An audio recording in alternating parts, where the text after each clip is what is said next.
नमस्कार, स्वागत है आपका जस्ट इंडिया में और मैं हूं आपके साथ मुस्कान। रुक करेंगे उन तमाम खबरों का जिनका सरोकार है आपसे। खबरों के प्रायोजक हैं आरोग्य मास्क लगाएं, कोरोना से सुरक्षित रहें। Kamal Chalk Industries, a trusted school of chalk, manufacturers and suppliers of chalk, color chalk, duster, mask, sanitizer, etc. Asian colour coated Ispat limited, आपका विश्वास हमारी पहचान। मेडिफिर international, taken a step to keep you safe from corona virus. रंज किया showroom in Rohtak and Bahadurgarh. Showroom पर आएं, test drive लें और गाड़ी बुक कराएं। बिहार में चुनावी दौर चल रहा है। 3 फेज में वोटिंग होनी है और आज दूसरे फेज की 94 सीटों पर मतदान जारी है। 5 जिलों के कई बूथों में ईवीएम खराब होने से वोटिंग देर से शुरू हुई। 11 बजे तक 19.26% वोटिंग हो चुकी है। पहले चरण में 55.9% मतदान हुआ था। तीसरे फेज की वोटिंग 7 नवंबर को होगी और 10 नवंबर को नतीजे भी आ जाएंगे। कोरोना के चलते चुनाव आयोग ने वोटिंग का समय 1 घंटे बढ़ाया है। 94 में से 86 सीटों पर सुबह 7 बजे से शाम 6 बजे तक वोट होंगे। बाकी बची 8 सीटों पर सुबह 7 बजे से शाम 4 बजे तक वोटिंग होगी। इसमें तेजस्वी यादव की राघोपुर सीट भी शामिल है, जिन 94 सीटों पर वोटिंग हो रही है। 2015 में उनमें से 50 सीटें जदयू और बीजेपी ने जीती थी। 33 सीटों पर राजद को जीत मिली थी। पार्टी के लिहाज से देखें तो 2015 में सबसे ज्यादा 33 सीटें राजद को, 30 सीटें जदयू को और 20 सीटें बीजेपी को मिली थी। वहीं उत्तर प्रदेश में विधानसभा की 7 सीटों पर आज होने वाले उपचुनाव के लिए मतदान हो रहे हैं। जिन 7 विधानसभा सीटों पर मत हो रहे हैं उनमें पश्चिमी उत्तर प्रदेश के फिरोजाबाद की टूंडला, अमरोहा की नौगामा, कानपुर नगर की घाटमपुर, उन्नाव की बांगरमऊ, जौनपुर की मल्हनी और देवरिया सदर के साथ साथ बुलंदशहर की सीट भी शामिल है, जिनके नतीजे 10 नवंबर को आएंगे। हालांकि इन चुनाव नतीजों का प्रदेश की सरकार पर कोई असर नहीं पड़ेगा, पर इन चुनावों को 2020 विधानसभा से पहले लिटमस टेस्ट कहा जा रहा है।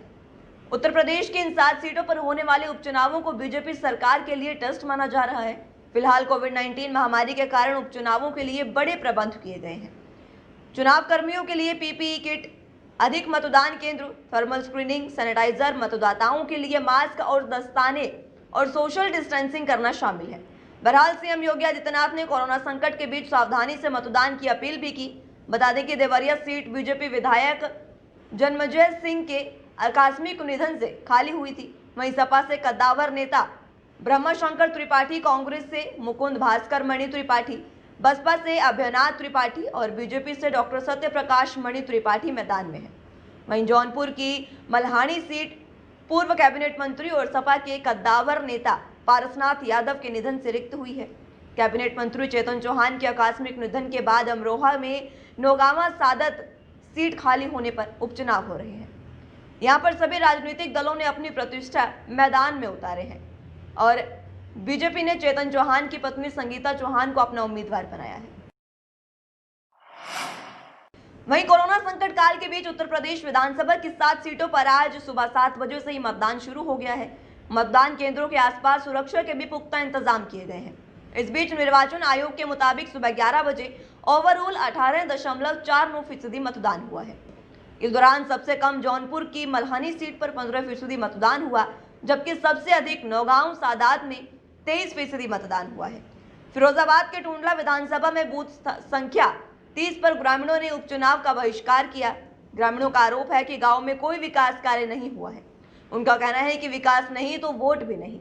वहीं निर्वाचन आयोग के मुताबिक सुबह 11 बजे तक नौगांव सादात में 23.41%, बुलंदशहर में 19%, टूंडला में 17%, बांगरमऊ में 22.24%, घाटमपुर में 14.76%, देवरिया में 18% और मल्हनी में 15% मतदान हुआ है। उत्तर प्रदेश में 7 विधानसभा सीटों के लिए आज मतदान में सत्ता पर काबिज बीजेपी के साथ ही समाजवादी पार्टी की प्रतिष्ठा दांव पर लगी है। बीजेपी के पास 7 में से 6 सीटें हैं, जबकि समाजवादी पार्टी के पास 1 सीट है। इस चुनाव में बहुजन समाज पार्टी और कांग्रेस भी जोश के साथ मैदान में है। कांग्रेस और समाजवादी पार्टी के 6 प्रत्याशी मैदान में है, तो बीजेपी और बसपा 7 सीटों पर ताल ठोक रही है। सपा ने बुलंदशहर सीट अपने सहयोगी दल राष्ट्रीय लोकदल को सौंप दी है, तो कांग्रेस के प्रत्याशी का टूंडला सुरक्षित सीट से नामांकन ही खारिज हो गया। विधानसभा की 7 सीटों पर उपचुनाव के लिए मंगलवार को यानी आज मतदान के बाद 10 को आने वाले परिणाम पूर्व और पश्चिम तक वर्ष 2022 के आम चुनावों से पहले सियासी मिजाज का संकेत देंगे। इस चुनाव को लेकर बीजेपी की गंभीरता का अंदाज तो इससे लगाया जा सकता है कि मुख्यमंत्री योगी आदित्यनाथ के साथ दोनों उप मुख्यमंत्री और दर्जनों मंत्रियों ने पार्टी के किलों को बचाने के लिए पूरी ताकत झोंक दी है। बीजेपी का प्रदेश संगठन भी खासा सक्रिय रहा।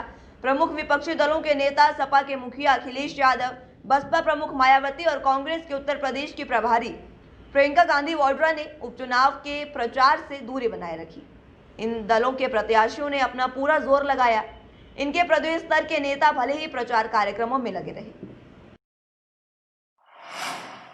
वहीं उत्तर प्रदेश के देवरिया सदर विधानसभा सीट पर आज मतदान हो रहा है। सुबह से ही वोटर घरों से निकलकर बूथ पर पहुंच रहे हैं।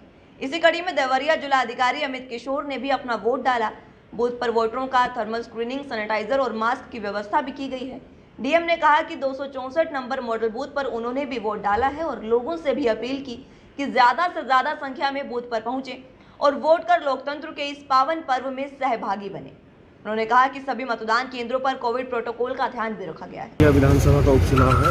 मैं आपके माध्यम से आम जनमानस जो देवरिया विधानसभा के वोटर से उनसे अपील करूंगा कि अधिक से अधिक संख्या में आएँ, यहाँ अपने मताधिकार का प्रयोग करें और इस लोकतंत्र के महापर्व के सहभागी हों। सब कोविड आज मैंने भी सबसे सर्वप्रथम 7 बजे मैं यहाँ आके मैंने अपना वोट डाला है।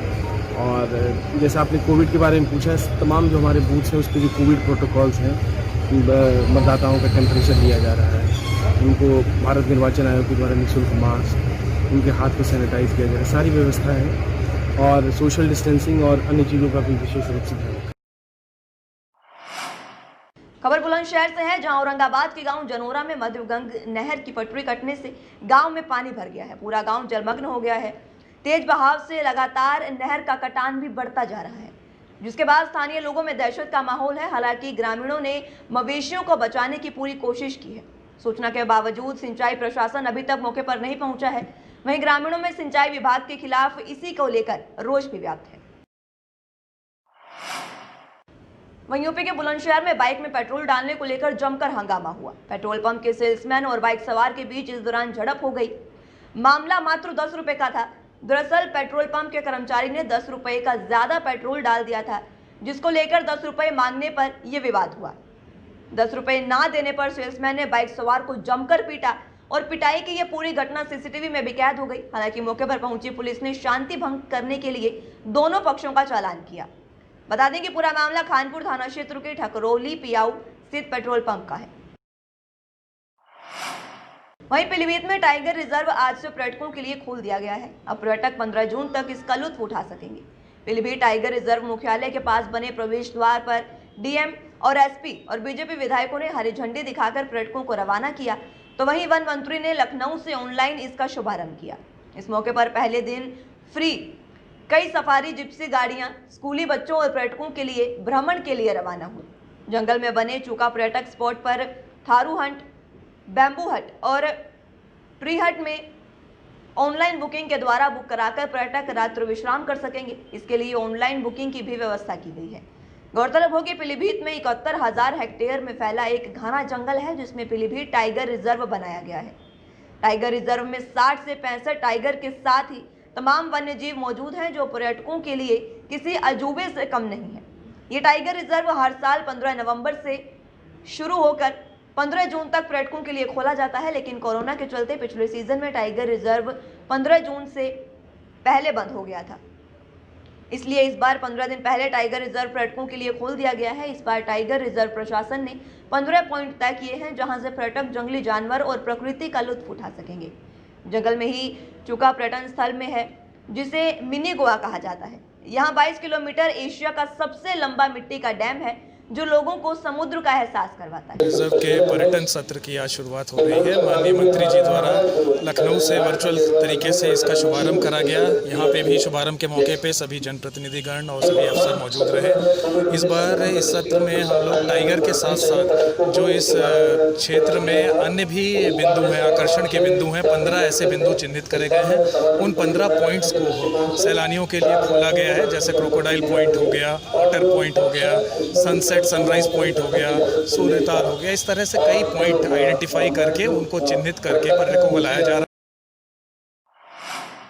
वहीं जनपद जालौन के उरई नगर क्षेत्र में स्थित तहसील के बंदूकगृह के पास अज्ञात कारणों की वजह से आग लग गई, जिससे तहसील परिसर में अफरा तफरी का माहौल बन गया। आग लगते देख तहसील कर्मियों ने मामले की सूचना फायर ब्रिगेड को दी, जिसके बाद तहसील कर्मियों ने पानी डालकर आग बुझाने का प्रयास भी किया, लेकिन वो असफल रहे। इसी बीच फायर ब्रिगेड कर्मी गाड़ी समेत तहसील परिसर में पहुंचे और दमकल कर्मियों ने आग बुझाने का प्रयास किया और कड़ी मशक्कत के बाद आग पर काबू पाया। सूचना मिलते ही तहसीलदार और अन्य कर्मचारी भी मौके पर पहुंचे। वहीं आग की चपेट में आने से स्टैम्प बेडरों के स्टॉल जलकर राख हो गए हैं और वहीं नजदीक खड़े कुछ कबाड़ी वाहन भी जल गए। यहाँ पे सुबह सफाई कर्मचारियों ने सफाई करी, सब कूड़ा इकट्ठा करके जलाया, उस कूड़े की वजह से उसमें आग लग गई। हम ये कहना चाहेंगे कि यहाँ पे साफ सफाई कायदे से हो, ये कूड़ा वूड़ा यहाँ पे न जलाया जाए। और इसके अलावा जो वकीलों की जो बैठने की नियत स्थान है उन स्थानों की थोड़ा सा सुरक्षा भी करा दी जाए। नुकसान हुआ है, कुछ स्टाम्प वेंडर भी हैं बेचारे, मुंशी भी हैं, उनका ज़्यादा नुकसान हुआ है, उनकी बस्ते भी जल गए हैं, तो उनका नुकसान दिलवा दिया जाए। खबरों के प्रायोजक थे Shri Shyam plywood and lamination, वेंसफिल्ड अपराइट्स लव, boiling water proof plywood, SCF 48 HUDA complex Rohtak. Kamal Chowk industries, a trusted school of chalk, manufacturers and suppliers of chalk, color chalk, slate pencil, duster, dustless chalk, housekeeping material, mask, sanitizer, hand wash. Office number 201, first floor, town centre mall, D park, model town, Rohtak. Corona महामारी से लड़ने के लिए आरोग्य mask लाया है आपके लिए सबसे आधुनिक मास्क। इसके साथ ही आपको मिलेगी आधुनिक PPE किट, वो भी बहुत ही सस्ते रेट पर। contact@arogyamask.com पर जाएं और हमसे संपर्क करें या फिर www.arogyamask.com से जुड़ें। इसके साथ ही आप हमें कॉल कर सकते हैं। हमारा पता है Anand international, plot number 181, Panipat, Haryana.